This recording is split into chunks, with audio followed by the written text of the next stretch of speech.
Because, you see, at least rocks are useful to society. We build bridges with them. We throw them at guys who wear those tiny phones clipped to their heads.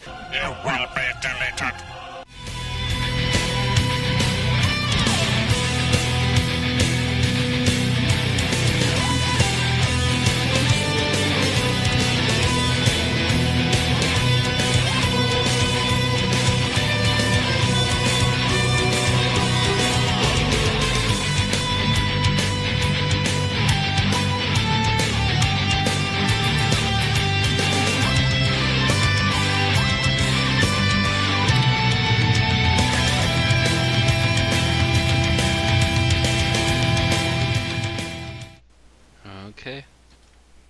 Welcome, Humans Point 2, inferiors, and participants of the free upgrade program, to the 96th production of an Unearthly Podcast, featuring Rise of the Cybermen and Age of Steel by Tom McRae, and streaming live on the 11th of March 2015.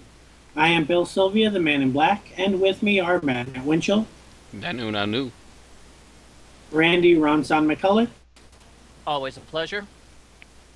Aaron Romeo Moon Burke, Beep, beep, boop. and Tim the Enchanter Sheridan. Was quiet. Blank. Hello! I forgot to unmute my mic. I'm sorry. I'm still here.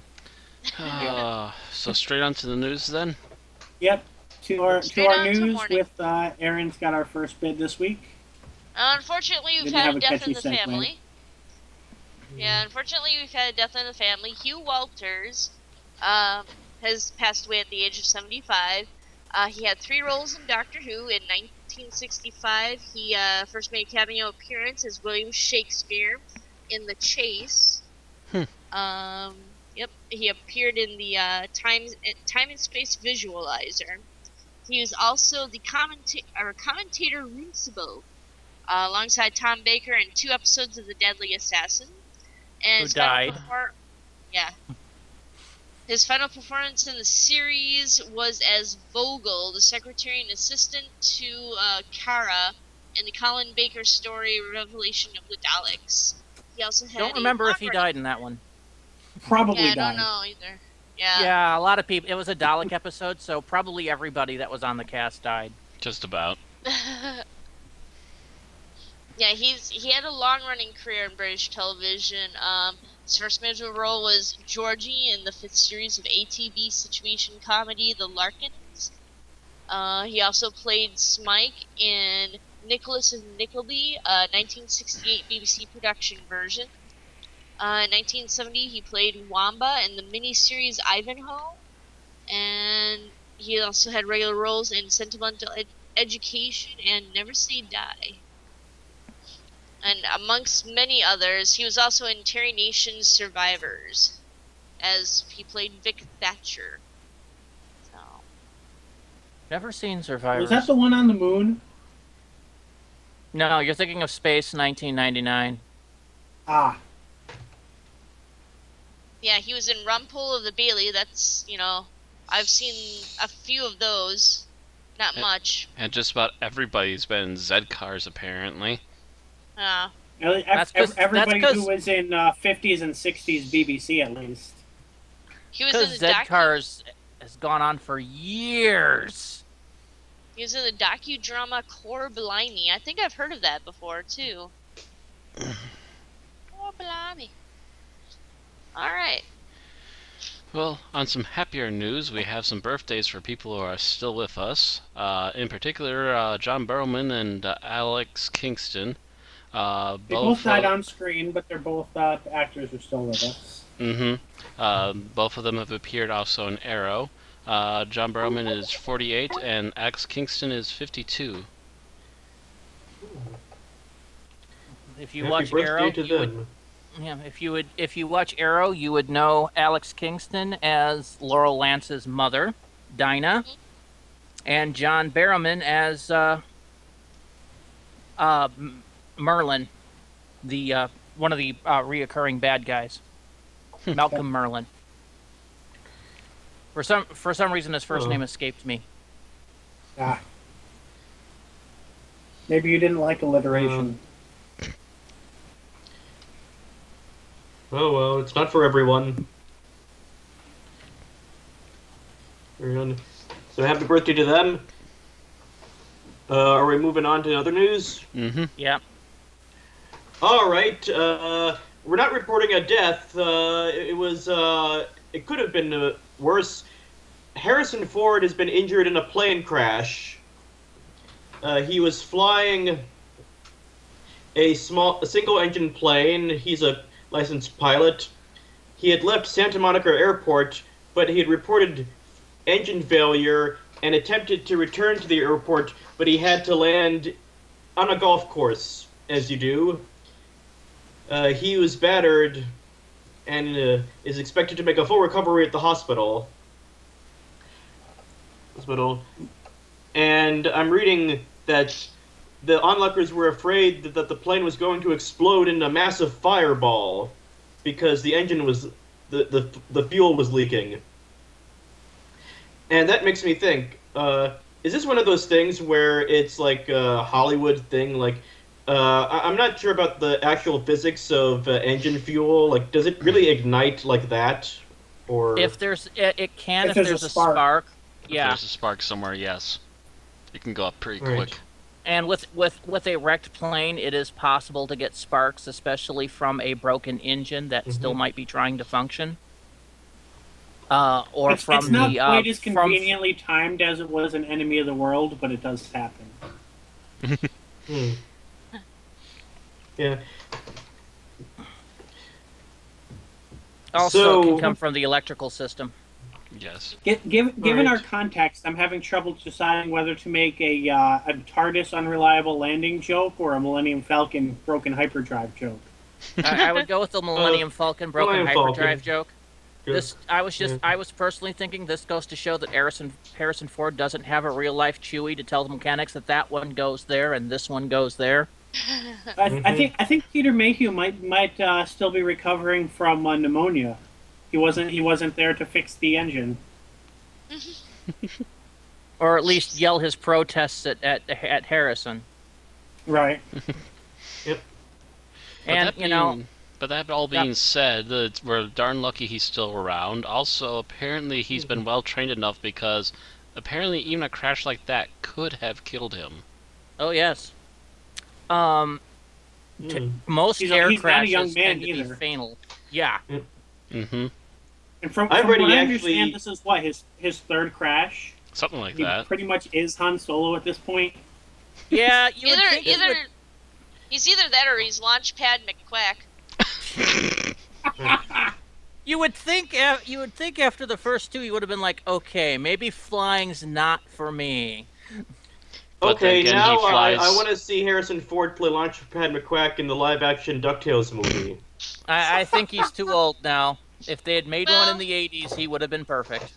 They True. could have done it. They could have done it with the way they did Howard the Duck. Ugh. Yeah. Ugh. Can you imagine Oh. Harrison Ford in a giant duck costume? Does that mean there's gonna be more duck boobs again? Please, no I more was duck just boobs. thinking about that, Matt. You read my mind.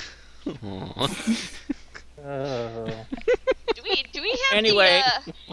the, We're lucky we didn't have to do another memorandum this week. Yes. Very lucky. Yes. And you can imagine what that would have meant for the upcoming Star Wars sequels should he have actually died If we right lost Leonard Nimoy and Harrison Ford within a week of each other, I might still be running up a tab at the bar. here. Yeah, that would be one hell of a month. We lost Seymour, we lost Ford. Who's next? Seymour. Well, the threesome of that would have been one of the doctors would have had to die. It would have been Tom. Yeah. Yeah. At his age, yeah, it would have been Tom Baker. or Kevin Bacon? Or Bacon. I don't think Kevin Bacon's going anytime soon. I was making a reference to the internet meme. Hmm. No hope, no bacon, or no something, no hope, and they show a picture of Kevin Bacon. Please don't die. Oh, it was. Anybody notice that Kevin what Bacon I'm and talking about. Mark Singer look a lot alike? Yeah. I still wouldn't recognize Kevin Bacon on sight because the last time I saw him in a movie, he was being murdered by Pamela Voorhees. Wow, seriously, Bill? Oh. The last time I saw Kevin Bacon in a movie was in X-Men First Class. So I'm gonna say, last time I saw him, he was getting a coin push through his forehead. Poor man can't seem to get a break these days. But no, we were watching Arrow, and Mark Singer came out in a cameo role, and Aaron looks at the screen and blinks and goes, "Kevin Bacon." I noticed our actors are starting to look like other actors. We have Steve Likewise. Buscemi. Yeah, we have Steve Buscemi, who is slowly becoming Waters. Was it not Roger Waters? That's John. Pink Floyd. John Waters. John Waters. Yeah, and mind you, I agree with Aaron because I was watching a movie later that night that Kevin Bacon was in, and I'm like, Mark Singer? I actually had to look it up. They're all just one actor. Yeah, but one could imagine what the Star Wars, the upcoming episodes of Star Wars. I know Ford has already done his filming for the one that's coming out now, but the next two that Disney's going to make, you can imagine what would happen if Ford had died. Yeah. That would have been a very bleak start to a second chapter. Yes, it would, because they would have to explain that. Speaking of bleak outcomes. Is that a segue for our next news piece? Segue. Yep, Or bleak segue. futures. Okay, so in, I guess, what you can refer to as Doctor Who related news, Top Gear host Jeremy Clarkson was suspended from the show pending an investigation. Oisin Hyman, a producer for Top Gear, has accused Clarkson of punching him over a catering dispute while filming on location in Newbury. This is following a series of incidents with the host, including being run out of Argentina by a mob over a license plate, and several warnings over other racist, sexist, and other inflammatory statements made over the years. As a result, Top Gear will not be seen on BBC Two this Sunday or on BBC America this Monday, and the other two remaining episodes for this season are listed as being unlikely. So, why am I calling this a Doctor Who-related article? Let me explain. Top Gear is the third highest grossing international product the BBC has after Doctor Who and Sherlock. Between all three of them, they have brought back over £300 million into the BBC's coffers. That's almost $500 million US.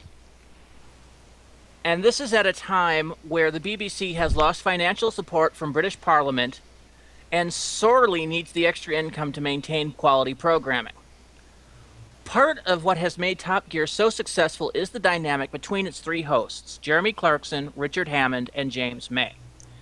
Many broadcasting companies have tried to recreate this dynamic, including Top Gear, national top versions of Top Gear in the US, Germany, and Australia, but none have succeeded in gaining the global appeal of Clarkson, Hammond, and May. And in some cases, the show has failed after a paltry few seasons. If the BBC does wind up sacking Clarkson over this, then the whole dynamic of its show is thrown off, and thus its global profitability may decline. Though it is still the top breadwinner for the BBC, Doctor Who's own global viewership is expected to drop in the next season. The dual whammy of the 50th anniversary special and the new 12th Doctor has passed, making this upcoming 2015 season rather ordinary in comparison. The only possible celebration is being the 10th anniversary of the show's revival, and we have not heard that they're actually planning anything. Likewise, Sherlock, the BBC's second highest grossing product, is on hiatus this year with only a Christmas special planned. All of this indicates 2015 being a low-profit season for the BBC worldwide. And if Top Gear winds up replacing Clarkson unsuccessfully, it'll be low for many more seasons to come, meaning all shows, even Doctor Who, will have to tighten its belts again. That means we're going to be back to dodgier CGI and reusing aliens because the costume department can't afford new costumes like we were in 2010 and 2011. At the moment, neither Clarkson nor his co-hosts seem to be taking this suspension seriously. The three of them were joking on Twitter Tuesday night, discussing what movie should replace Top Gear on Sunday. And likewise, Clarkson seemed rather flippant to the press Wednesday morning, saying that at least this means he'll make the Chelsea match. Co-host May has been interviewed and seems unconcerned. Meanwhile, a Change.org petition has been started to tell the BBC to keep Clarkson on Top Gear and has reached over 500,000 signatures already. And I think that was as of this morning. It may be more by now. Mm-hmm. I understand that BBC has issues with Clarkson, and that's why there's editors for things, but... Yeah, but, I mean, Clarkson was given a final warning about a year ago. Mm-hmm. And if he winds up having punched a producer... And if it's really a scuffle over food... That's stepping over the line, I think. That is stepping over a line. BBC won't have any choice but to fire him if it wound up he punched him. If it wound up that he actually punched him, but also I would argue depends upon what the real reason is. Was it really over food? That seems a little ridiculous. Yeah, I can't tell you. I mean, I obviously wasn't there. Mm-hmm. But all we know is that it was over dinner. The producer in charge was in charge of catering on that particular location piece, and that they were having an argument over catering when the supposed punch occurred. The alleged punch. The alleged. Yeah. And is it just me, or has it seemed like this particular producer or recent producers have been having a problem with Clarkson? Most of the producers interviewed say they love Clarkson. Yeah, so I'm wondering if it's like a new producer or something. As far as I'm aware, no, it's not. He's been with them for a while. Since 2002, he's actually hosted the show. So Clarkson, yeah. Clarkson's been on Top Gear since 1988 or 89. When the original show appeared. Yes, when the show was canceled by the BBC in 2001, he was the key figure in bringing it back with its new format in 2002 and getting Hammond and May on board. And he was part owner of the show until 2012 when he sold his shares to BBC Worldwide for about £14 million. Yeah. He has made a mint off of this show. Mm-hmm. And I know that other networks have been courting him. Sky, in particular, has been trying to get him to jump boat for years. Mm-hmm. So it's not like if he's off, if he's fired, he won't be able to pick up another job doing basically the same thing for another channel. But what is that going to mean for Top Gear and the BBC? Because if he's on a new show, it won't be Top Gear. Mm-hmm. And probably won't be on the BBC. Oh, that's for certain. But that is the question. So Top Gear is allotted its own budget, right? Yes.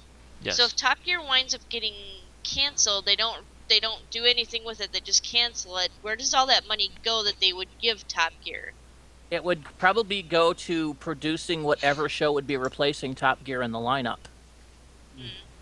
It wouldn't be pushed over to Doctor Who or anything like that? Most Probably likely not. No. Most likely not. They'll probably try to find some way to use the exact same amount or less to make a new show to fill in that time slot. Mm-hmm. Yeah. And if there's money left over, it will go to shows in need when they make a new show, but there's no guarantee that'll be Doctor Who. Mm-hmm. Doctor Who is their flagship, so it would be likely. It is their highest grossing series because, of course, they're getting royalties back from the original 63 to 89 season plus the 2005 to current seasons in that, plus all the merchandise, all the licensed stuff, all the DVDs, Now, everything. if only they could license proper umbrellas. Yeah. Yeah. But all of that gets kicked back to BBC Worldwide. or at least for international sales. Once BBC Worldwide has paid for itself, any money that's left goes back to the BBC proper, who then adds that to, uses that to allocate the next seasons. It goes into the fund they use to allocate the budget for the next seasons. AKA people hired. So, let's say Doctor Who, of this 300 million pounds, let's say, and these numbers are in no way accurate because I looked for those numbers and couldn't find them, but to make it simple, let's say Doctor Who brought in 150 million pounds, Sherlock brought in 100 million, and Top Gear brought in 50. And this is as of 2014.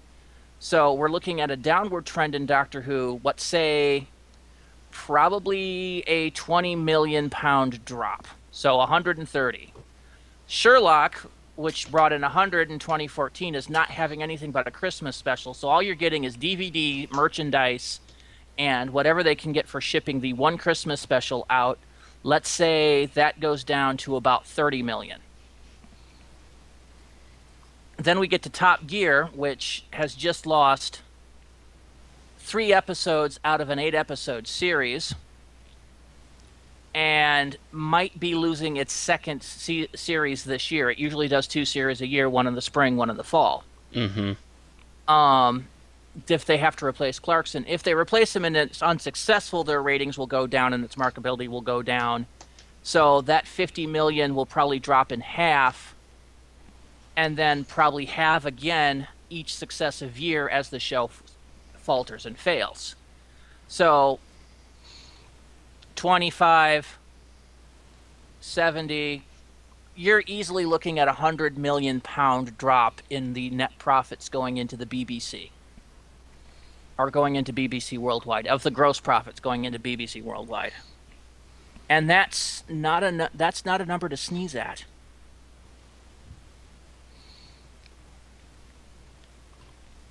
That is the difference between 2 episodes being filmed at the mill or 2 episodes being filmed ad hoc, That's a bit of money. So the BBC really has to sit here and think long and hard about what its next move is going to be. Pray that the investigation proves that Clarkson didn't punch him, because then the BBC won't have to make this decision. But we are not going to know anytime soon. This will probably be going on for several weeks. More news as the situation continues. Pretty much. Yeah. Although it seems to me, or pray that if Clarkson punched him, pray the producer punched him first. Or I don't know. Even if the guy taunted him, he wouldn't have. It really depends on the type of taunt. I mean, if the producer in the argument had said that he was, plowing Clarkson's wife, I would have slugged him. Yeah. Pretty much. That's something you just don't do. Really does depend upon what was going on with that particular incident, if it actually did even happen at all. Told him that his mother was a hamster and his father smelt of elderberries. Now go away or I shall taunt you a second time. But, yeah, we're really just going to have to wait and see how it develops. There's no real... none of us are there, so we can't definitively say what happens. We just have to keep an eye on their news sources. And pray that people don't get crushed because of this now. Anywho, next article. Moving on along. In our big Finish news for the week, with the latest of the monthly short trips, Time Tunnel has been released. This is a story narrated by, or I'm assuming narrated. Okay, it's a reading of a short story by Katie Manning, aka Grant, featuring the Third Doctor. The synopsis is as follows. Reports are coming into unit of trains emerging from a railway tunnel in Sussex, their passengers and drivers dead. The Doctor elects to drive a train through the tunnel himself, as you do. But when he emerges, Jo sees to her horror that he is covered in ice. Something in the tunnel has driven him close to the point of death. What can it be?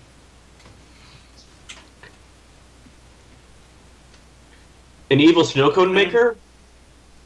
I'm sorry, I'm hearing the name of this episode, and all I can think of is a really old Irwin Allen series.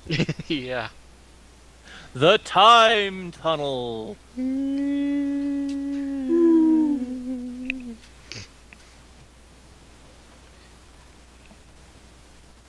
Alright.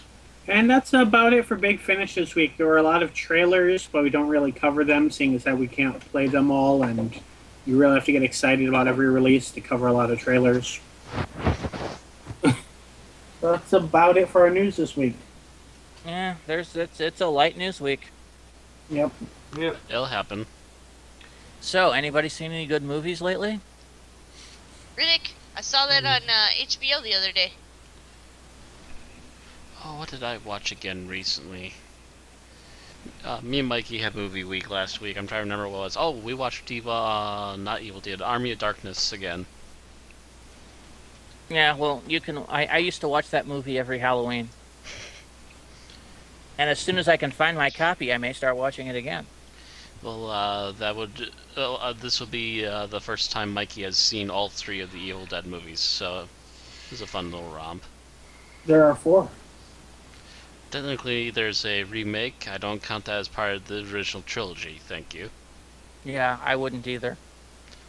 Wait, I then would he also has to continue with the Freddy vs. Jason vs. Ash comics, which were originally going to be a movie, but they couldn't get the rights to Ash.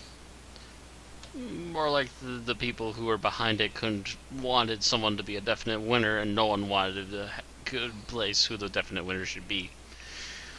Is at least what Bruce Campbell kind of put it as. Ash Either way, it should've resulted won. in Paramount couldn't get the rights the way they wanted them. Anyway, there will be a continuation, however, since they They're are not making a filming Netflix anymore. series. Yes. Which Which is is, starring what, Bruce Lucy Campbell. Lawless was recently cast in it. Yes, I did hear Bruce Campbell will be in it. So Daredevil Definitely is interesting. starting, I think, what is it, April 10th on Netflix. I saw an ad for that the other day. yep, Yeah, Daredevil. there's- Did their star back out on them? The guy who was originally going to star in Daredevil? Not that I heard of, but maybe. I never heard anything about that. Suppose the question is, which Doctor Who star is going to be a villain on that show? That's Marvel. It's not DC? DC. Yeah, Still could happen. The question should become what Doctor Who character is going to become a villain on the Flash Arrow spin-off that they're working on for next season. Actually, oh shit, I forgot it. Well, yeah, I mean, there's been so far 3 Doctor Who stars have been villains in the Marvel Cinematic Universe between made and unmade properties. John Barrowman was a villain, but Alex Kingston was not. Oh wait. Okay, you're thinking of that. You're thinking of 3 in the Marvel. Chris Eccleston, Karen Gillan, and David Tennant. What Marvel was David Tennant a villain in? He's going to be in the Jessica Jones and probably Luke Cage shows as the Purple Man. Yeah, We covered it's not out yet, but That's going to be the series I think that's coming out after Daredevil. Possibly. yes. I think it's Daredevil, aka Jessica Jones, and then Luke Cage. Oh, I'm wondering if the latter 2 are going to be 2 names for a continuation of the same show, considering they're a couple, or if they're actually going to have different directions. It's going to be separate. It's going to be separate. At least at Because first. I believe from what I hear is that they're going to meet up in the 4th show, which is going to be essentially like Heroes for Hire or something like that. Yeah. Essentially, these Okay. 3 or 4 seasons are going to be their build-up for Heroes for Hire. And then they'll appear in the Avengers 5 or something. Yeah, I know that they're thinking. I heard the not Age of Ultron, but the Avengers that they're going to be doing after Age of Ultron is going to be the Infinity War, and is going to be a movie. Well, that's right. Yeah, that's 3 and 4. Yeah. I'm waiting for one of the movies to just be named Marvel Ultimate Alliance at this point. Hey, they got to keep the franchise going. It's making them money. They got to get that Marvel money so they can put it into Star Wars. Yes. They have to have as many Avengers. Well, okay, I guess the MCU is still more movies than Star Wars, but as many Avengers movies as they are having of new Star Wars, which is 5. Yeah. Speaking of, since we brought up Star Wars, apparently Sarah Michelle Gellar, known as Buffy the Vampire Slayer, has been cast in an unknown role in Star Wars Rebels Season 2, which I'll be seeing the premiere of that at Star Wars Celebration. So there's some fan theories floating around the internet, but nothing to substantiate any of them. So we really have to wait and see what happens to see who she's going to play. Mind you, I have not been fond of anything Sarah Michelle Gellar has done since Buffy. I'm not familiar with anything she's done since Buffy, actually. She was Daphne in the Scooby-Doo movies. That's I keep forgetting about that, possibly because I didn't know who she was back when I watched the Scooby-Doo movie, and I was not a huge fan of that movie. The only thing good that came out of those movies was Shaggy, and he's actually the new voice actor for Shaggy now. True. But Yeah, part of the fact is that I was always a Scrappy fan as a child, so I particularly did not like that first movie. You poor child. I actually kind of. Well, he annoyed I and never- I liked Yeah. him. Oh. We now Never can officially state that Bill has no taste. Oh, He was pretty annoying. he was super annoying. Even my the sister, who was worst 5 when we character first started ever. watching it, never cared for him. She's been doing a lot of voice acting roles, Sarah Michelle. Which would explain why she's in Rebels. She's done work for The Simpsons, for Robot Chicken, and for American Dad.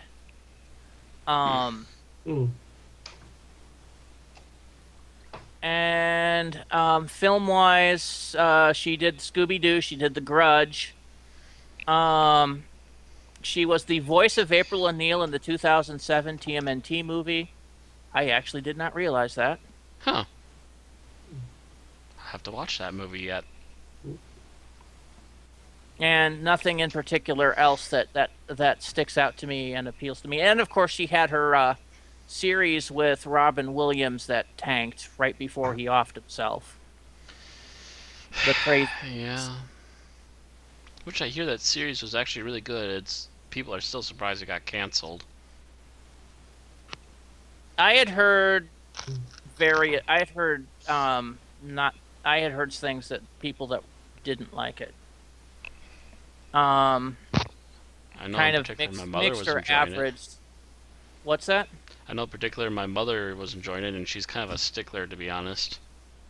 Yeah, well, Williams just kind of basically played the same role he plays in like a lot of things. That completely off the wall. There should have been a Robin Williams versus Jim Carrey movie. Oh Unless God, there is one and I haven't seen it. no, no, and we'll never see that now because Robin Williams is dead. But God, too much hyper. That would be like Crack the movie.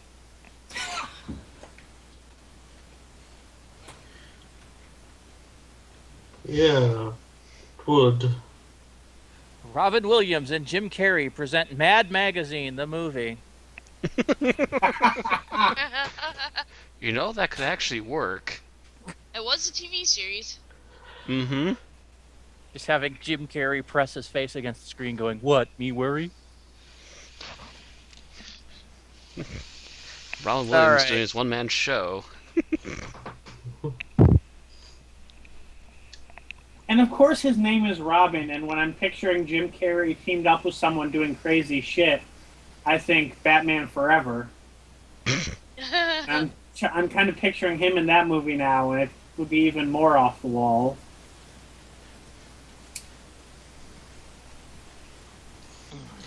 Well, you know, Robin Williams was originally going to play the Riddler before they got Jim Carrey. I've constantly heard rumors of them trying to get him for Riddler. Yeah. I don't know. see it.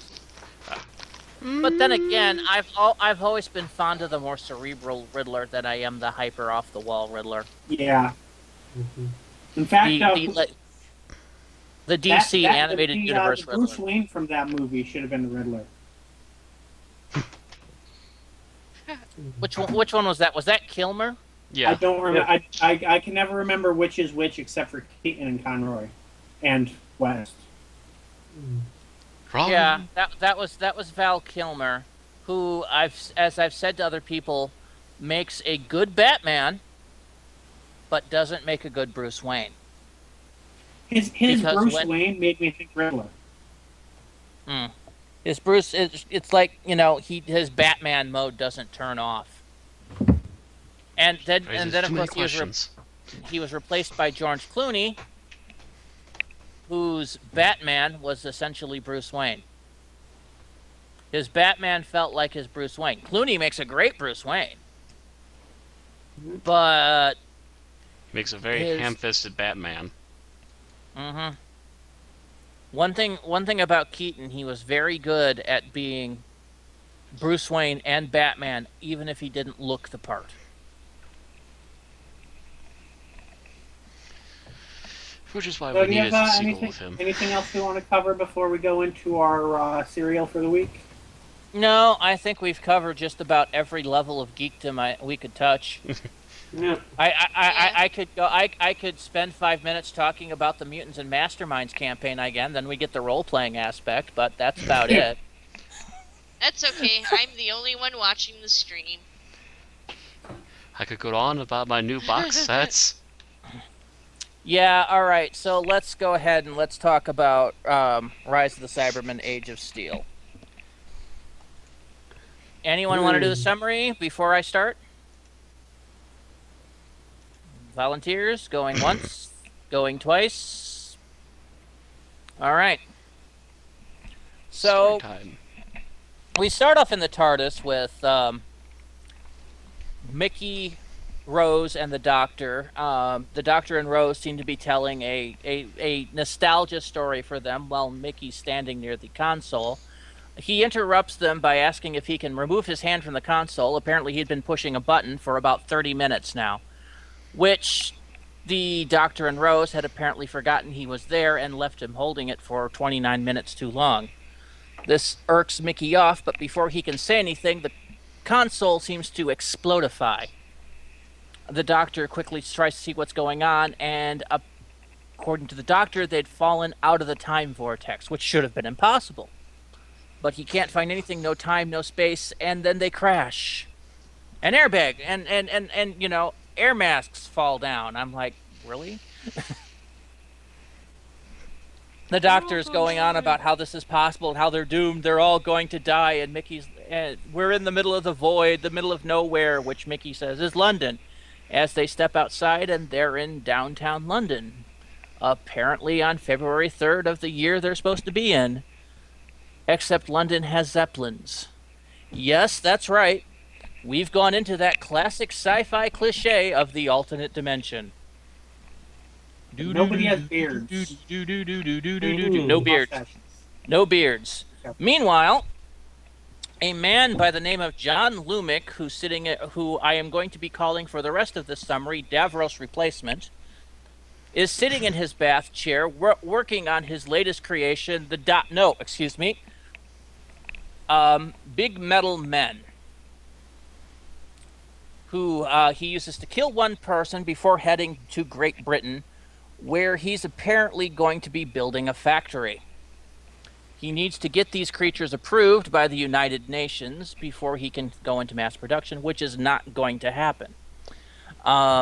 People are a little trepidatious at his presence, as Lumick apparently owns everything. He has apparently become so rich he's purchased the planet. Um, Meanwhile, the doctor and team have a little dispute over what they want to do because Rose has discovered that in this universe, her father, Pete, is alive and is the head of a company called Vitex, a company which, yes, because Lumic owns everything, is owned by Lumic. Rose goes off in one direction. Mickey starts going off in another, snidely remarking that the doctor, of course, would never come for him. And he proves to be right, as the doctor basically says they've got 24 hours and runs off after Rose. Meanwhile, the same Pete is currently planning the anniversary, or his wife's birthday. His wife's 39th birthday, as she is keen to point out to him, and basically poo-poos everything he tries to do, and basically acts like a royal bitch. Lifestyles of the rich and shameless. Mm-hmm. Pete, however, has to go make an appointment because he has to meet the arriving Lumic at the airfield, along with the President of Great Britain. Yes, you heard me, Britain has a president. Because Lumic made so. The doctor catches up with Rose, tells him a bit about Mickey's past, about how he was apparently raised by his gran, who fell down the stairs a few years ago and died. Great backstory there. As she's discussing this with the doctor, everybody stops when a weird chime goes off, and they stand there. The doctor and Rose realize that they're getting downloads from the ear pods that everybody in the universe seems to wear. This is basically the daily update, giving us news, weather, sports, and even a joke, as everybody seems to laugh at it. And they all then go on their merry way in a very kind of freaky moment there. The doctor, of course, discovers that the daily download is made by Cybus Industries, the main company owned by Lumic. And he decides it might be a good thing to check up on Pete. And they head to the mansion where Pete will be that evening.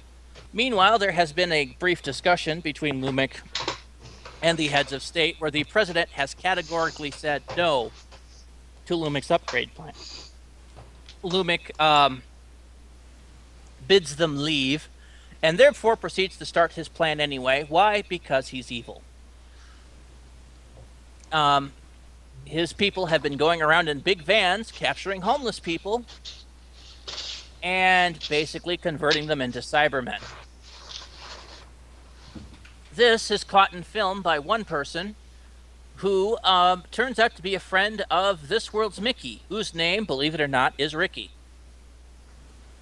When Mickey confronts his gran, who does actually call him Ricky, she mentions that Ricky has these no-good friends in a van that are up to no good, and chastises them. As she's doing so, by the way, his gran is blind, the van pulls up, grabs Mickey off the street, and pulls them in, mistaking him, of course, for Ricky.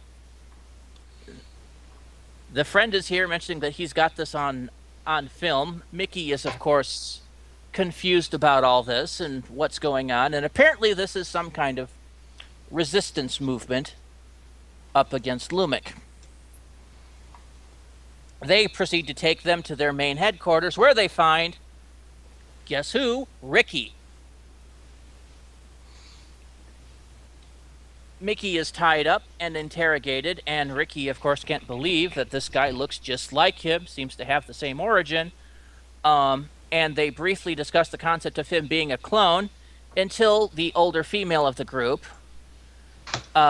just basically says, or it's possible your dad had a bike.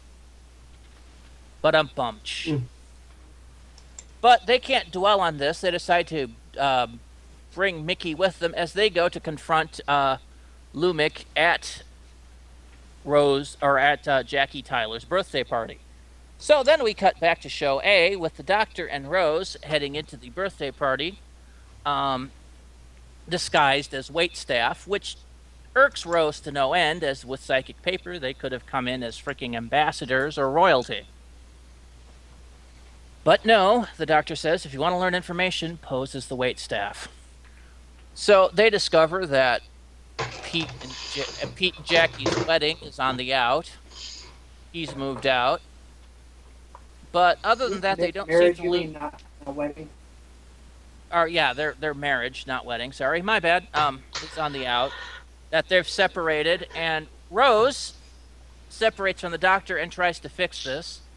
Kind of forms a bonding moment with her alt dad, and a antagonized moment with her alt mom as she chides her for just being the help. Meanwhile, the Doctor has snuck his way upstairs and found his way to one of Pete's computers, which shows Lumik's proposal for his new upgrade, which the Doctor recognizes, runs downstairs only slightly too late, as now these big steel forms are clomping into the building. They are, in fact, yes indeed, the Cybermen, with a new beginning here in alternate Earth. The Cybermen break into the building. Lumik has some snide words for the president before the Cybermen turn to him. The president does say that he's sorry for what happened to them, but they don't seem to care and say that everyone will be upgraded. The president refuses, and he's promptly electrocuted in front of the group, who begins a panic fleeing.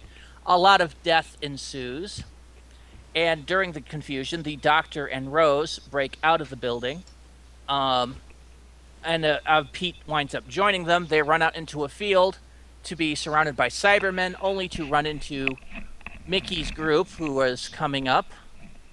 Rose mistakes Ricky for Mickey. Mickey corrects this. The Cyberman comes out, says that they are rogue elements, they are unsuitable for upgrading, and they will be deleted. And that is how first part ends. Second part ends with the Doctor using a crystal he had taken from the TARDIS for recharging, lashing out with it, blowing holes in all of the Cybermen, and the van coming up with, and they all quickly get away. Originally, the rebellion group want to execute Pete for being a traitor to the state, as they put it. But it turns out that Pete was the one that was feeding them their information all along, being the person spying on Lumik for them. Both groups are meeting each other for the first time, and neither are impressed by the other. They, however, try to get back out into the open, but they are, of course, attacked by more Cybermen. The Doctor, Rose, and Pete, and the lady, what was her alias? Mrs. Moore, I think. Mrs. Moore. Thank you. Mrs. Moore escape in one way, and Mickey and Ricky go off in the other. They quickly run into more Cybermen and are forced to split up. The Cybermen seem to apparently go after Ricky and catch him in an alleyway, and while Mickey looks from the other end of a fence, electrocute him to death. After a frozen moment, Mickey runs off. Meanwhile, Pete and Rose have decided to go after Jackie by posing as cyber-converted or partially converted people. Lumik has sent out a signal to all of London for them to, causing people to basically act like mind-controlled zombies and basically walk themselves to their own processing. They have procured some fake earbuds so that they can join the line, as it were, and deal with it. Meanwhile, the Doctor and Mrs. Moore are heading into the Cybermen's main factory as well, but from a more stealthy route going in through the sewer, in which they find rows and rows of frozen Cybermen. Unfortunately, the gambit for Mickey teams up with Jake, and they decide to go for the airship on top of the factory, which is Lumik's main base where the signal's coming from. Pete and Rose's gambit fails as a Cyberman introduces herself to them as the Cyberman formerly known as Jackie, which causes an emotional outburst, and they're captured. The Doctor and Mrs. Moore going through the sewer trip an alarm. The Cybermen wake up, and they chase them down, they manage to barely escape up a hatchway to be confronted by another Cyberman, who Mrs. Moore manages to short out, but not before they manage to talk to the person inside the shell and discover that the Cyberman's weakness is their emotional inhibitor. Unfortunately, another Cyberman shortly thereafter kills Mrs. Moore, and the doctor is taken for special upgrading because he has 2 hearts and thus is an unknown upgrade. And of course, the 2 groups run into each other as they're introduced to the new cyber-converted Lumic, the new cyber controller, and some words are exchanged. Meanwhile, Mickey and Jake manage to get control of the blimp, run into another Cyberman in guard up there, which manages to use to punch out the transmitter controls, shorting itself out. Mickey hacks into the internal cameras and sound to cyber control, and here's the doctor talking with Lumic on this. But the doctor, realizing that this is what's going on, manages to slip some keywords to Mickey, who then manages to search up the code to negate the emotional inhibitor on the Cybermen and send it to Rose via text message, who throws the phone to the doctor, and since everything in this world has been made to be compatible with each other, plugs it into the main system, shorting out all the Cybermen's emotional inhibitors, causing mass Cybermen self-destruction. Lumic, of course, doesn't care. He's pissed off.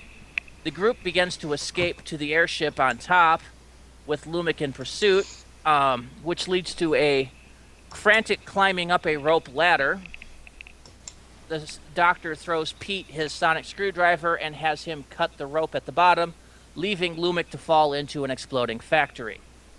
Back at the TARDIS, everybody says their goodbyes. Rose reveals to Pete that she's his daughter from another dimension, which he can't take and can't deal with at the moment because there are other cyber factories out there. Likewise, Mickey decides to stay in this alternate universe and help to replace the Ricky that they've lost. Rose and the doctor are sad, but they can't stay and plug in the device to travel back to their world. End of episode. All right. And what a romp. Yeah. Yep. A lot happens in what's essentially the same length as an old 4-part Doctor Who episode. Yeah.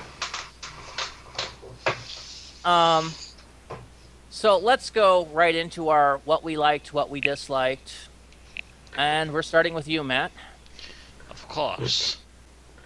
What I liked. I remember the first time even seeing artwork for this, instantly liked was the new upgrade to the Cyberman suits. It's a very similar look to some of the things we've seen before, but it's also a whole new take that allows it to look far more mechanical than it has been in the past. Making them look a lot more like actual machine men instead of just these guys in silly silver jumpers. Yeah, I remember there's a lot of controversy about those suits because the fact that they were so different from the Cybermen we knew. While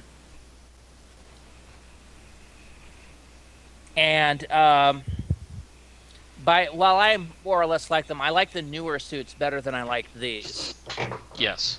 Because these themselves were a little steampunky for my feeling, and Russell T kind of liked that kind of. Well, like they're from a world. They're from a world with Zeppelins in London, so I imagine there's some steampunk inspiration. No, I'm just saying Russell T Davies seemed to like that kind of air, in particular. But yeah, these were a definite improvement over the cyber suits we've been looking at for the past few weeks. Tim, what did you like? In general, I liked Mickey's arc. Yeah. From sort of the third wheel to finding his place in the universe, even if it wasn't this universe. Yep. as I believe That of course, is a carry on from the previous episode, School Reunion, and it ties together very nicely. Or no, Yes. sorry. There's School Reunion, Girl in the Fireplace, then this one. Yes. But yeah, as Doctor Who Confidential put it, from zero to hero is kind of Mickey's story here. And that actually continues on a bit in Army of Ghosts Doomsday. And once again in Journey's End. Yep. And even then, a of little course, bit in The End of Time. just a tad, which is the end of the Mickey arc. We've mentioned before he was supposed to go on to do season 3 of Torchwood, but season 3 got turned into Children of Earth, and the Mickey and Martha storyline that we actually see the conclusion of in End of Time was cut. But yeah, Mickey kind of goes from being a wuss to a badass, and just becomes more of a badass as time comes on, which is kind of cool. So, Bill, what did you like? I'm going to go with all of the little references and nods that are squeezed into this episode that don't distract from a first-time viewer, but that are, stand out upon watching it. For someone who's watched a few more episodes, there's references to Spare Parts, The Invasion, Tomb of the Cybermen. I think checking my notes to see if there was something else as well. Of course, Frankenstein. I didn't catch the Tomb of the Cybermen reference. There's a quote from the Cyber Controller. At some point, they say, "You will become like us." Ah, okay. Which, for all I know, might be Lumic. I'm not actually sure who said it. I caught the Invasion reference for the first time in this watching, and that is the fact that the little rebel group is tracing stuff through was a company called International Electromatics, which turns out to be a subsidiary of Cybus Industries. In this universe, at least. Yes, but that was there's a reference to. Yeah. There's a reference to Dalek, which itself was a reference to the Invasion. Yeah. Yeah, there's a lot of little references and nods. But yeah, I did like when Mickey said, "I'm just a spare part," knowing what the inspiration for this was. Yeah. All right. So, Aaron, what did you like? I kind of liked the themes that ran through this serial, much like it basically focused on alienation. I found a lot of scenes focused on that, starting with Mickey or the Doctor and Rose kind of laughing at Mickey, and him feeling kind of alienated, and then Mickey stepping out of the TARDIS with Rose, and thus the Doctor feels kind of alienated. And then all three of them are standing in the middle of the street while the download is going on through the earpods, and all three of them are alienated by the crowd around them. So it's all kind of about being an outsider. There's a real focus on it in this series, and I didn't notice it until just this viewing. And I've seen this series. I've seen the serial for quite a bit. These episodes here, I've seen them quite often. Yeah, I kind of liked it. I kind of liked how that tied everything together for me, anyway.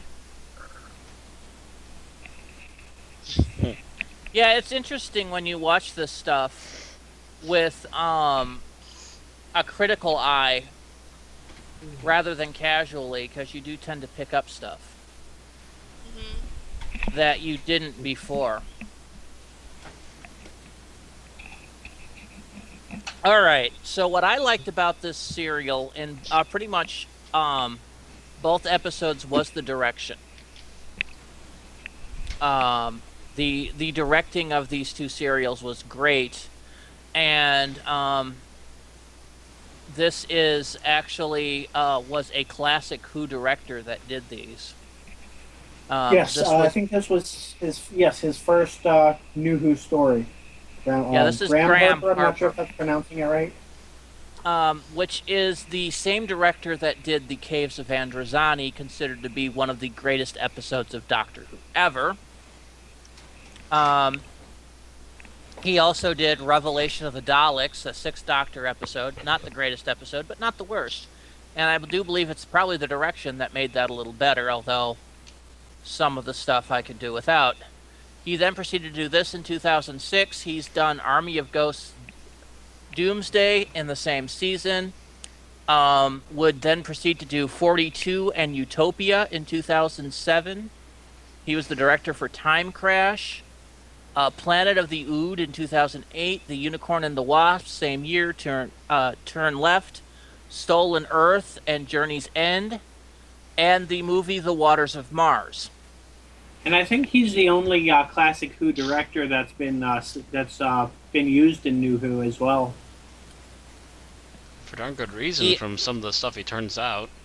Yes, he also did 3 episodes of the Sarah Jane Adventures, Whatever Happened to Sarah Jane, The Temptation of Sarah Jane Smith, and Enemy of the Bane. He also directed several episodes of the series Robin Hood that was coming out the same time as the 2nd, 3rd, and 4th season of Doctor Who. Which featured one of the grandchildren of Patrick Troughton, didn't it? I couldn't tell you for certain. Robin Hood was great for the first couple seasons, then it kind of jumped the shark. Because the actor that was playing Robin Hood left, and they kind of did this thing where everybody was Robin Hood, and I just didn't buy it. Anyway. I am Robin Hood. I am Robin Hood. Yeah, well, that's because they actually killed Robin Hood. I'm like, yeah.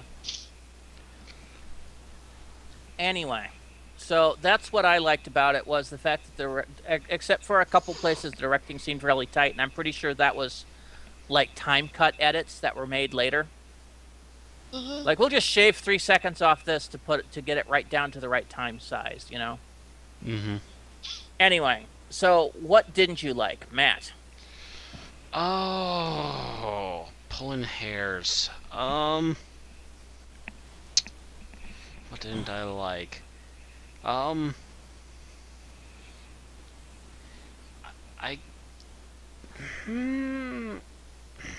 don't know. There's nothing overall that I particularly didn't like. I'm really trying to think of something right now. Come back to me on that. All right, Tim? I'm still trying to ponder that. I found a few things I didn't like in this episode. Pick one, please. I will. Anything specific in general. In general, overall, it seems the ear pods presented what I dislike in general about things is when people are stupid or stupider than they should be. It's because as the story progresses, why do people keep the ear pods in their ears? I see no reason. And when the doctor says, you should take those out, I'm like, yes, you should. Well, part of that is probably the fact that people are so used to them they forget that they even have them in. It's become second. That or dependence. They rely on them for. I mean, at this point, they could be getting a Google Maps download directly into their brain and rely on that as the way they walk and such. Which is part of a key thing about this story is that sort of technology overtaking society. But it's probably as second nature to them as people that wear glasses having on their glasses. They don't think about you don't think about your glasses really once you have them on. They're just a part of you. Unless they're being a pain. I can sort of see that, but there are other moments where it just seemed to me that people weren't as intelligent as they should have been. Yeah, there is a little bit of that. Bill, what didn't you like? I actually have not been able to come up with something. All right, Aaron. I still caught some not so great special effects. They're mostly hidden. I mean, I think you mentioned when we were watching the episode, Han, that they did their best to try and maybe shave down the bad special effects to save on time and stuff. So there's fortunately this episode you don't they go by so quickly you don't really notice them. But I did notice some not quite slappy blue screen, but noticeable blue screen in that. So All right. Yeah, what I didn't like is in basically what is the Cybermen version of Genesis of the Daleks, they not only had to give the Cybermen their own personal Davros, complete with wheelchair, but then they had to then push the Cybermen into their own particular catchphrase, trying to turn delete into the Cybermen's version of exterminate. Okay, yes, delete and maximum deletion. I'm not sure what maximum deletion is. It doesn't sound very logical. they incinerate you. Apparently. How is that a more maximum of a deletion than a regular deletion? I don't know. Maybe they send you into a singularity. Maximum deletion. But it just seemed to me that they were just basically trying to brand the Cybermen as alternate Daleks. And to an extent they succeeded, because delete has become the Cybermen catchphrase. Although I am very grateful to see that the Cyber Controller Davros clone never made it past these 2 episodes. I would also add that he's technically not part of the normal universe Cybermen to begin with, so... Yeah, well, we have the Siberian now, so what would have happened there if Lumic had been alive and had actually, had been merely damaged and had met the Mondazian Cybermen, what would have happened? We don't know. I'm just grateful they didn't go down that road, because, let's face it, the Daleks, when Davros around, are less scary. To a degree. They get reduced to flunkies. Not necessarily. Actually, with more Davros, there have been more standout Daleks that don't like his shit either. Yeah, but they, normally speaking, it becomes the Davros show with Daleks. Even Journey's End suffered that. Who had more screen time, Davros or the Dalek Emperor? Davros was the Dalek's pet. Yeah, even so, he still had more screen time, and it still seemed like the Davros show. That's because we've already seen Dalek Emperors before. They've fallen before. Yeah, but They're it nothing just new. it makes the Daleks seem less of a threat than Davros. Davros seems to take center stage. It's what happened with every episode of Classic Who from Genesis onwards.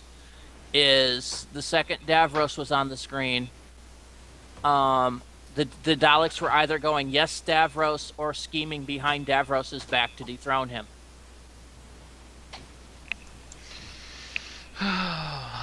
They went from being the main threats to the stormtroopers. That's what there should really be a Dalek episode where Davros is there, but the Daleks are still like they're not just, well, you're not a Dalek, so you're inferior, and I'm going to act like I'm above you, but still let you take the center stage. But there should be like Davros is Darth Vader, and there's a Dalek Moff Tarkin right sharing stage with him. It would be good, but it goes against the Daleks' core function that the Daleks are the supreme form of the universe, and everything else, Davros included, is inferior. Well, I mean, it can feel that way, but be active in feeling that way. Anyway, so did you find something you didn't like, Matt? Actually, one thing that I still don't think makes sense to me is the weird little device thing the Doctor messes with that's supposed to be able to take them back home. The little energy crystal? Yeah. That thing still makes no logical sense to me. Why would that have an effect on a TARDIS? How could he share energy to it? Just what? It Nothing of it makes any sense. That's probably the only little plot point I can think of that still circles around me and confuses the hell out of me anytime I try to make sense of it. It's a ball of phlebotinum. Well, It's a the crystal MacGuffin that makes no sense, and didn't he use up the energy to kill the Cybermen in the first place? So it was pointless. no, it went back into a recharge cycle. He basically Oh. blew all the energy that it had been building up since then, and it went back to its recycling power. Well, then why did he supposedly sacrifice 2 years of his life to make it run? That was to jumpstart it, Yeah, to give it the boost that it needed to begin with. And he used up most of that boost, but not all of it. He had just enough left to help it power cycle through to slowly recharge itself again. and as for how he could transfer power to it, well, I could go through bioenergy theories right now, but I don't want to make this a physics discussion. Not to mention, it just seems to not match with, again, power sources that are supposed to be in the TARDIS already. But anyway. All right, so individual scenes that you liked. Matt. Oh. The Cybermen march on the lawn is pretty memorable. I'm pretty sure every Cyberman episode you have picked the suits and the march at this point. No, not all of them. I believe Tim has picked out the march a couple of times when I haven't. Yep. But the conga line of doom across the lawn at the end of episode 1 was pretty good for setup. Yeah, they actually had to use I think it was like bungee cables around the legs to get them all to march in unison.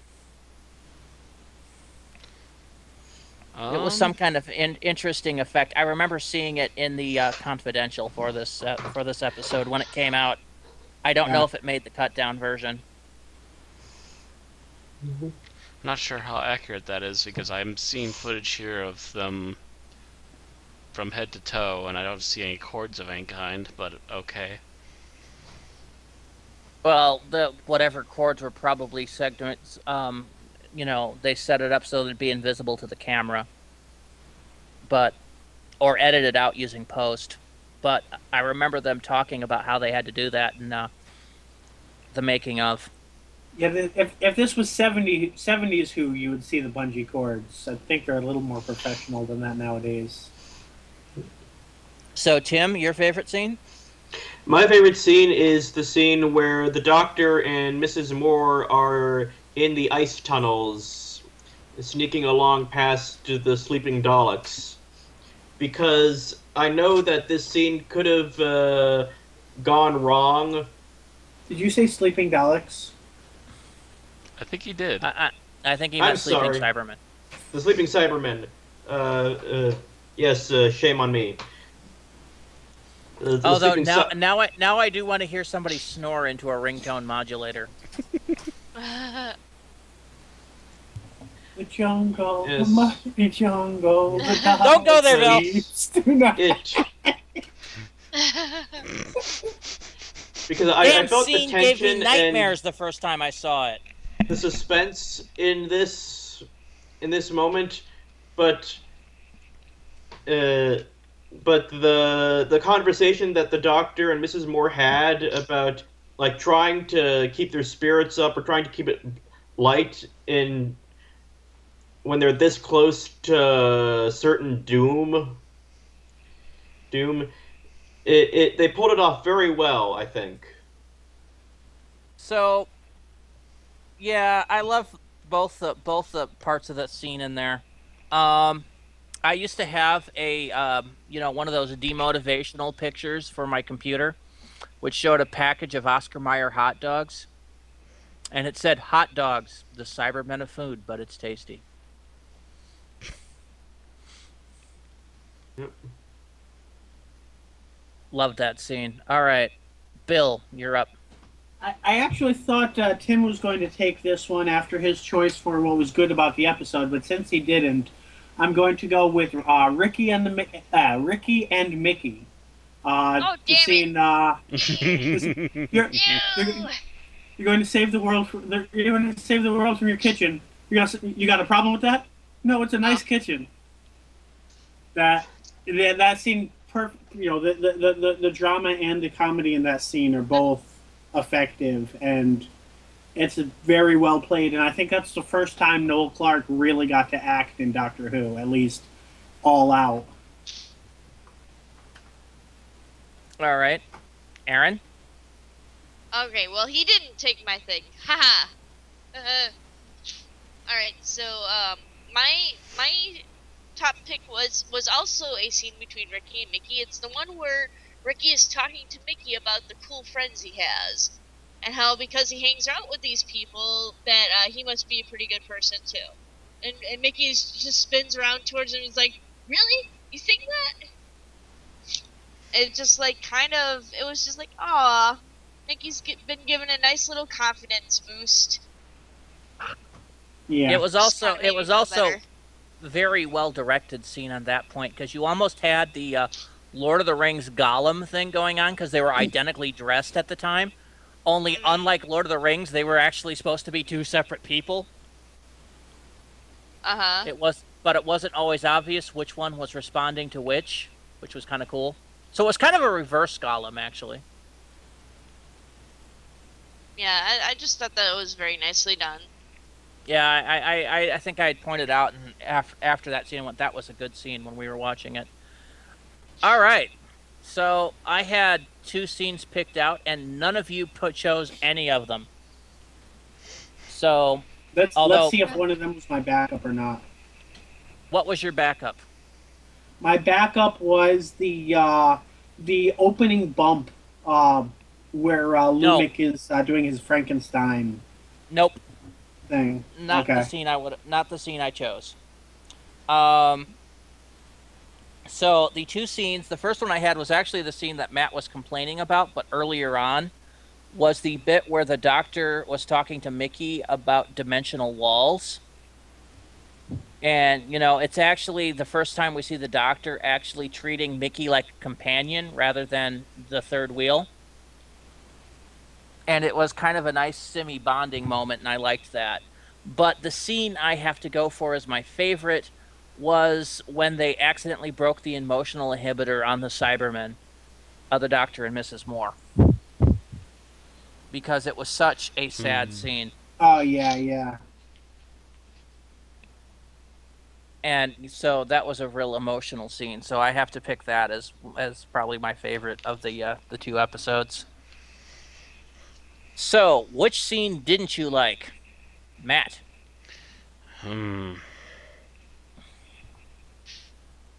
Contemplating.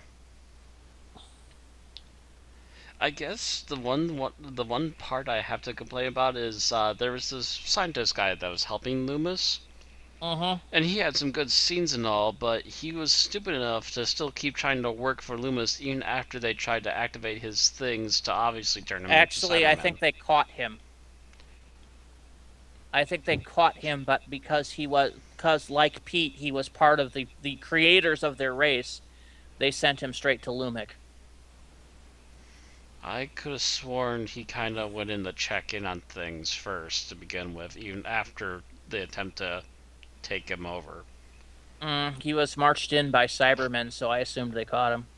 Yeah. That's not what it felt like to me, but maybe I'm wrong. All right, Tim, what was your least favorite scene?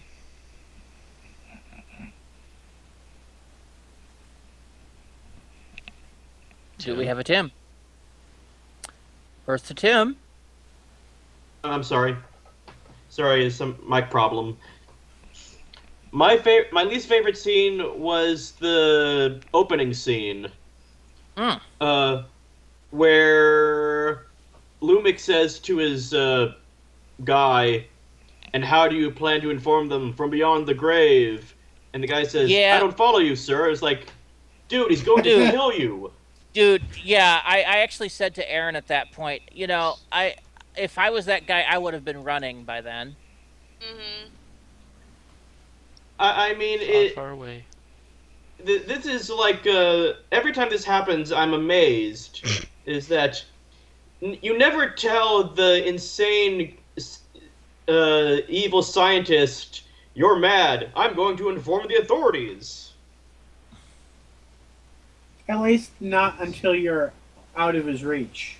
Until you've informed the authorities. I've already informed the authorities, sir. They'll be coming to arrest you shortly. And this entire episode would have never happened. Alright, so I see the catch-22 there, and, it's like, if he's intelligent, we have no episode. But still, it's frustrating for me. Mm-hmm. The endless horror particularly slasher conundrum. Should the character make an intelligent decision, or do we want a plot? Mm-hmm. Mm-hmm. So, Bill, what was your least favorite moment in this?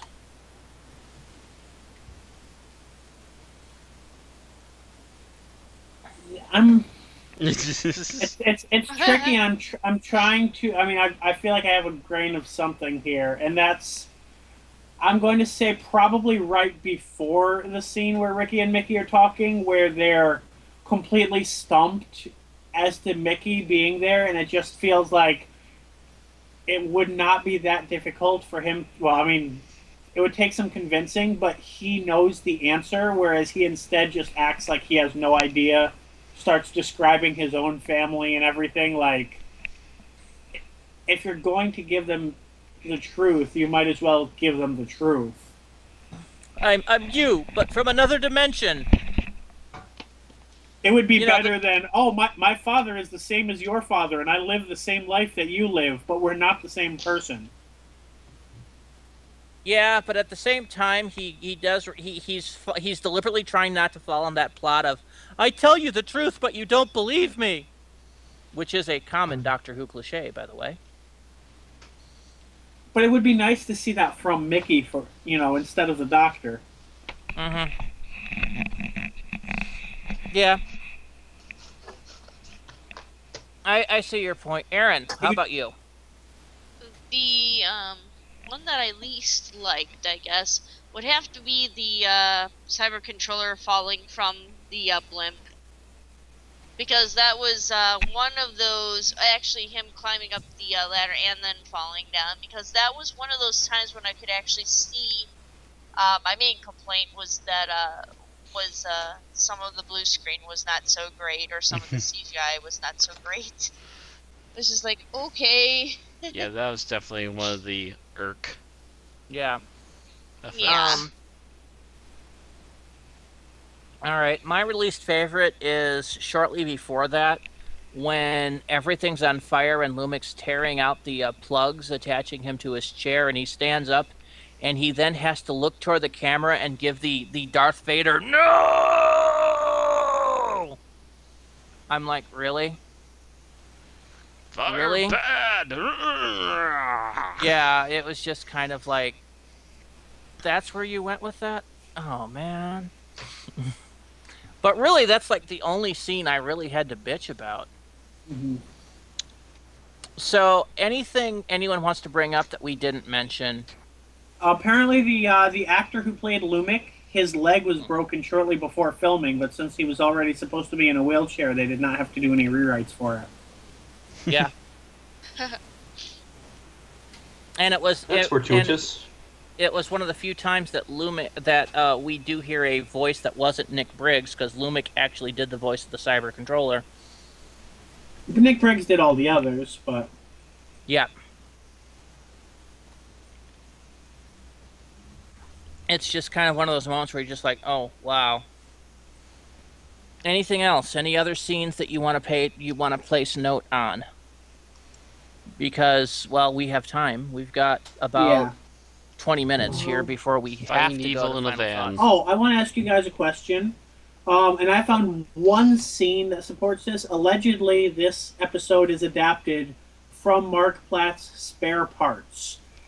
Does anybody see that in this episode? Only in the scene where they're basically about to convert Lumic. Yes, that is the one scene that I see that in. Mm-hmm. Yep. It's really the fact that what the production crew did is they basically sat down when they or the writer sat down and listened to Spare Parts and went, okay, so that's how that happened in Mondas. Let me write my own story.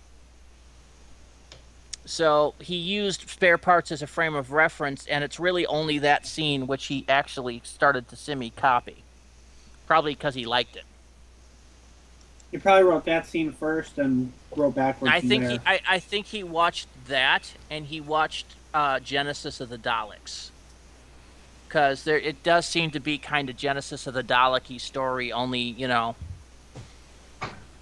he basically wanted to do this was the attempt to do to the Cybermen what Genesis of the Daleks did to the Daleks, which is to give them, at least for New Who, an origin story. Mm-hmm. And rebrand them. And that is what Genesis did, although we'll probably talk about that when we cover Genesis.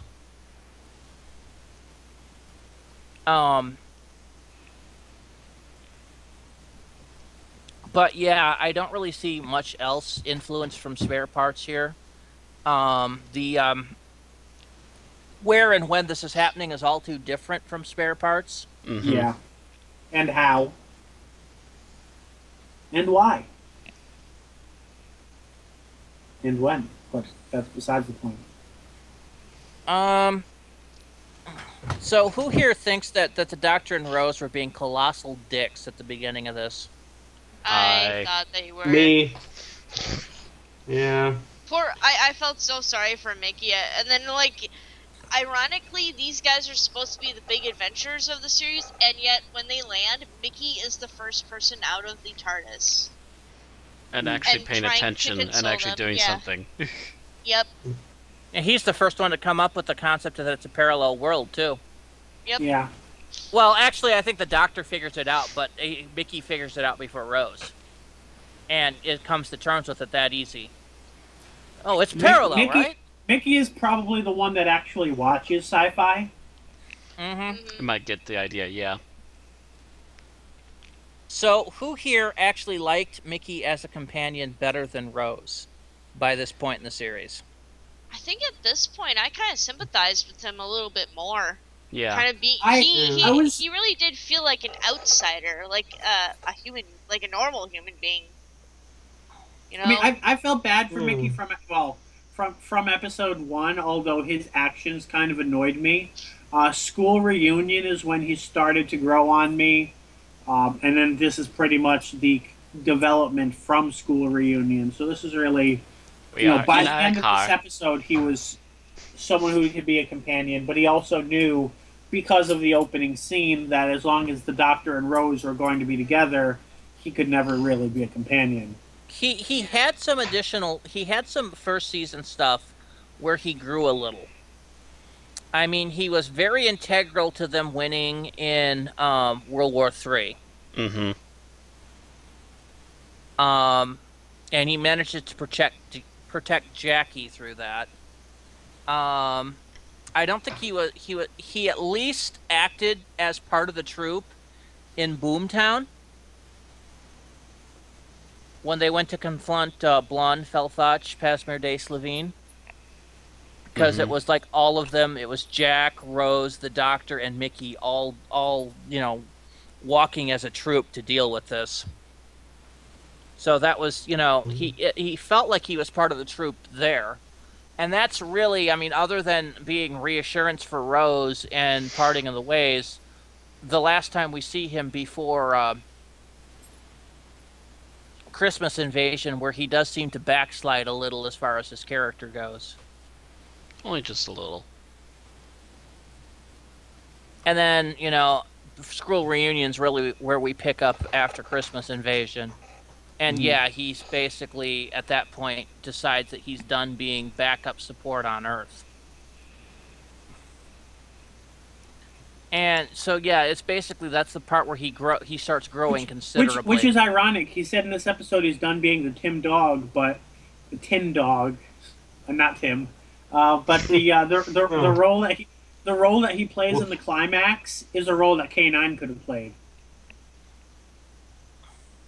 Sort of. It's the same role that he basically played in World War III. He went back and hacked the computers, but still he was moving forward, and it was on the field rather than dealing with it from his computer at home. Mm-hmm. True. He was helping Jake take down his at the end deciding that Rose doesn't need him. Nobody on Earth needs him. Rose isn't on Earth either, but they need him here, so this is where he's going to stay. Mm-hmm. And by the time he gets back, he's like a new person. He's badass. Yeah. He's not the duckling that imprinted on Rose at a young age. Yes, but and I think we've mentioned this on the podcast before. Rose really backslid after the first season. I mean, she's basically spending this season kind of whiny and self-absorbed. Everything's about her. Yeah. And well, it's also because she's waking up to the fact that for the first time that he actually has a long history with things too, and she's suddenly realizing she's not exactly the most precious little gem ever. What's really weird about this season was she's jealous as all hell in School Reunion. She's jealous as all hell in this episode, but she was perfectly fine with the previous episode. When obviously, like, she didn't see exactly, everything the audience saw, but it was pretty clear something was going on. I'm pretty sure he came out in front of them and said, "I snogged Madame de Pompadour," and Rose had no problem with that. But then he dares to speak with another female, and she's all up in arms. Yeah, that was almost my least favorite scene.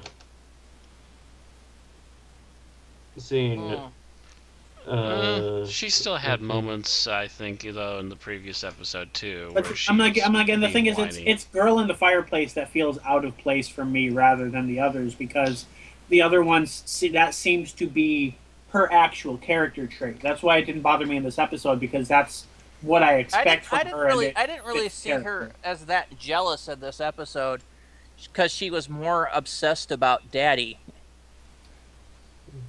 Yeah. Did you see the scene where what's her name told him that there was a president instead of a prime minister, and Rose immediately gets the caddy? I don't know about that. Anyway, I don't know. Rose seemed to get more catty after having Cassandra in her head. Maybe that did affect her. Because she seemed to was Cassandra's snark, and to be honest, the Doctor got a little more that way too. But really, only by the third and fourth seasons did he actually seem to have more of that snark in him too. I think part of it's that cattiness is, I think, part of Russell T Davies' writing. Yeah. Because that was something that the Ninth Doctor was very snarky as well. Uh-huh. So that actually might be what you're seeing. Is just Russell putting some of his writing into it. So yeah, I think we're padding it out, and we managed to get 10 minutes from where we'd normally be doing this. So let's go ahead and go on to our final thoughts. Mm-hmm. Right. All right, Matt, final thoughts. Trying to find flaws in this is very nitpicky. I mean, if you really dig and you really look for it, you can find some flaws. But compared to some of the previous stories we've had over the last couple of weeks, this is almost flawless. Almost. Really good story, really good effects for the most part. Some very interesting ideas that kind of mix from here and there. Anything else, Matt? That's it. All right, Tim, you seem to be our most critical of this. Yes, and I'm thinking maybe it's because I've just come off watching so many classic Doctor Who episodes, and I'm in that sort of mindset. But it just seems that this doesn't hold up as well as it did the first time I watched it. And my opinion might change if I were to like immerse myself in New Who for a while and then watch this episode again. But It's I thought okay. it was. I'm sure after next week's episode you'll appreciate this one more. Yeah, that's true. Right. Okay. Anything more, Tim? I just thought it was an okay episode. Not fantastic, just okay. Yeah. All right. Bill?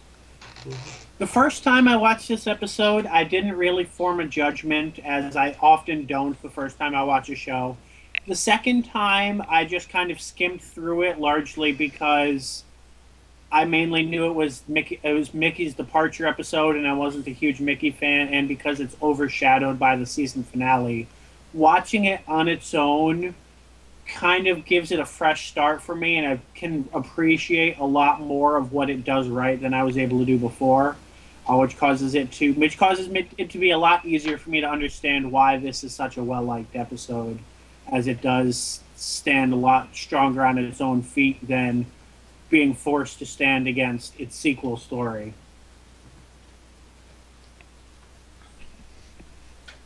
All right. Aaron? I've seen this. I've seen this story arc several times now. I remember thinking that I liked it well enough when I first saw it. Even though I was adamant about not being a big David Tennant fan, watching it this time, I really have come to appreciate it even more. Is that everything, Aaron? Well, yeah. All right. Well, I remember loving this episode when it first aired in 2006. Mm-hmm. I remember waiting that week between the episodes, just wondering how the Doctor was going to get out of this. Slowly killing us inside, wasn't it? Kind of. We were all, chit-chatting theories.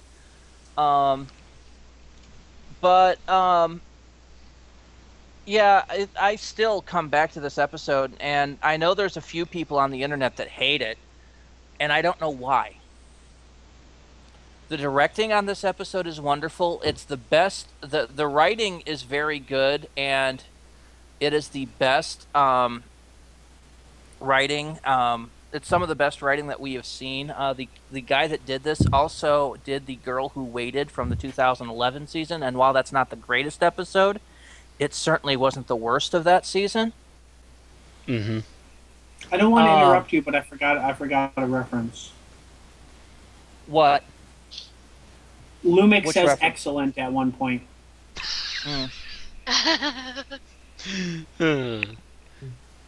Anyway,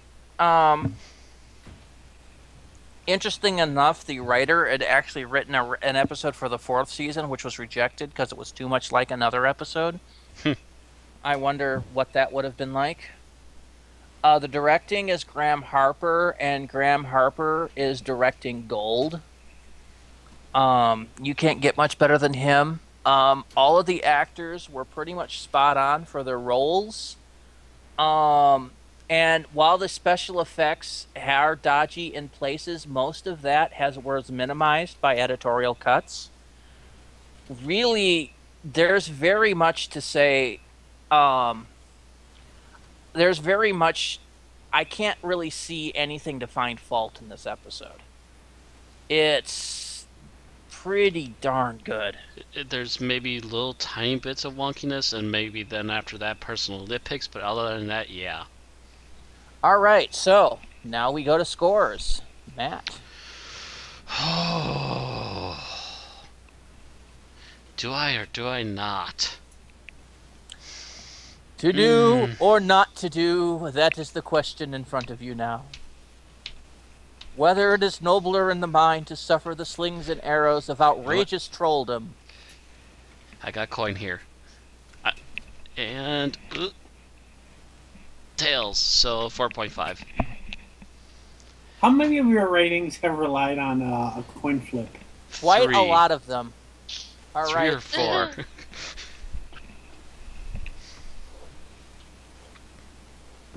This one it really was a 475 for me, so it was literally just, is it a 450 or a complete You know, 5? I don't think it's quite a 5, so 450. 475 to me would round up because 75 would round up to the next highest. Yeah. I very wishy-washy. It doesn't quite clear that for me that way. No, I had a flip, so it was a 4.5. Tim? All right. For the time being, until next week's episode, apparently, I'm going to give this a 3.5 stars. You know, I think it's average, but I'm going to be generous and give it an extra half. Bill? Well, I wanted to give this a 4.3 bar, but that's not the option, so I'm going to give this a 4.5. I like it a little more than Wheel in Space, but so it fits somewhere on par with Spare Parts, 10th Planet, and The Invasion. Mm-hmm. All right. Aaron? I'm going to give this one a 4.5. Much more, very enjoyable. Not quite as good as Day of the Doctor levels, but definitely a must-see. Now we come down to me. 4.5s. 5. 5. I'm giving it a 5 because it would be a 4.8 or a 4.85 on my scale. Because the only thing I can think about it is about maybe 3 dodgy CGI scenes. Uh-huh. And that ain't enough. That's maybe a point and a half deduction. So that and a no, 4.8 rounds up to 5. That puts us at a 4.4, which puts it just below The Invasion and just below Spare Parts on our scale for this season, making it the third best episode of the Cybermen so far. And I'm going to go ahead and agree with that. Yeah. Mm-hmm. Yeah. Yeah. That's fair enough. Very good. All right. Well, 10th Planet, if we counted that in there, would probably go around that same vicinity, but that's the previous season. What is our rating for 10th Planet? Let me pull that back up real quick. That is... okay, we actually overall gave that a 4.25. So it's just a little bit better than 10th Planet. That's assuming Tim has not seen it yet or not chosen to rate it yet. I have not seen 10th Planet, but Okay. one day I will. It looks like Matt and Aaron gave it a 4, and Randy and I gave it a 4.5. All right. We were kind of split on that. While we're talking about it, since we're not redoing the next Cyberman story, since we've already reviewed that, Army of Ghosts Doomsday, we gave a total of a 4.125, brought down by a guest. Otherwise, it would have been a 4.5. Yeah. Now, he wasn't a guest at the time. He was kind of a... Well, I don't know. Was Lucas a semi-regular, or... It was his second of 3 appearances. Okay. So he was like a Captain Jack. Okay. He was a regular guest here and there. Yeah, he apparently had a major beef with that episode, because we're all 50 and 4.5, and... Yeah, Lucas's opinions on Doctor Who confuse me once in a while. And yeah, so that one got a little bit lower, but yeah, that was 5, 4.5, and 4. Bill gave it a 5. I gave it a 4.5, and Matt gave that one a 4. All right, so those of you out there that enjoy listening to an Unearthly Podcast, you can find us on twitch.tv/unearthlypodcast, unearthlypodcast.insomniatic.co.uk for YouTube, and mixcloud.com/n_unearthly_podcast. Hopefully the picture's up so you can see that. And you can follow or share us on Facebook and Twitter, and we're on Patreon/Unearthly Podcast. Also, And if you look up the name Unearthly Podcast on YouTube, you can find the YouTube channel. Right, you can search it. You just can't just type it into the URL bar as youtube.com because they changed the rules. Also, I have started to release my new openings on my channel, and they will also be linked there. Okay. And of course, don't forget to join us on March 18th as we take a look at our first episode of Torchwood, Cyberwoman. We go by sideways. Chibnall. Yeah. We go from the best to arguably some of the worst, as we go our into the spin-offs. So does this mean that since we're actually doing a first review of Torchwood, does this mean that we actually get to put Sarah Jane Adventures on the table too? I never thought it wasn't. If she has Dalek and Cyberman episode. I think Not that's this the main season. thing. I mean in general. I don't think she's fit with any of the themes we've done, but she's a potential.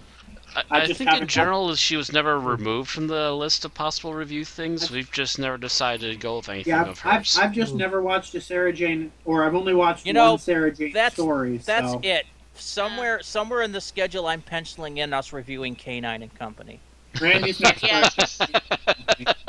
Yes. It must be watched. Wait, isn't that on Netflix actually? No. I don't think so, Aaron. No. All No, right. I know it. I know it. I know it comes with the DVD And on that of the Invisible Enemy. bombshell. Good night, everyone. Good night, everybody. Good night.